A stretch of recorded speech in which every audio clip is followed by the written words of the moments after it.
Ever feel like Valorant's matchmaking has a personal vendetta against you? One game you're popping off, getting entry frags, and locking down sites. The next you're stuck with teammates who think playing Spike is an ancient prover, or facing enemies who look like they are screaming for victory. It's a roller coaster of emotions, from the thrill of a perfect clutch to the utter despair of watching your rank slip away because the ME team seems impossibly coordinated. That gut-wrenching frustration, the feeling that no matter how well you play, the system just isn't putting you in fair or enjoyable matches. That's a feeling almost every Valorant player knows intimately. It makes you question everything, from your own skills to the very integrity of the game's ranking system. But what if I told you there are concrete ways to understand, influence, and even fix your matchmaking experience? We're diving deep today to uncover why you might be getting those awful clues, and more importantly, what actionable steps you can take right now to tilt the skills back in your favor and start consistently climbing.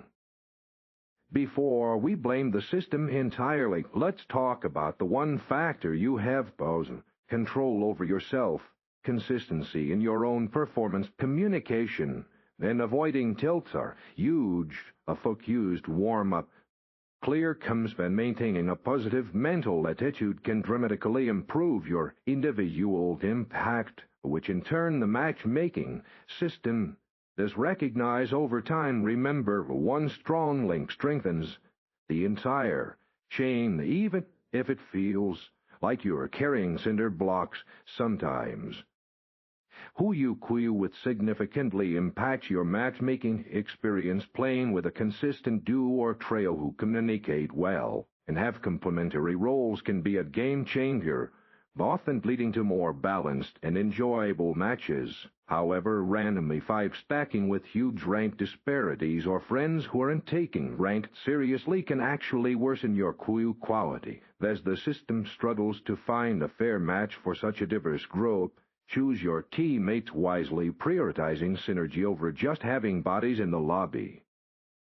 Valorant's matchmaking isn't just about your visible rank, it's also heavily influenced by a hidden matchmaking rating.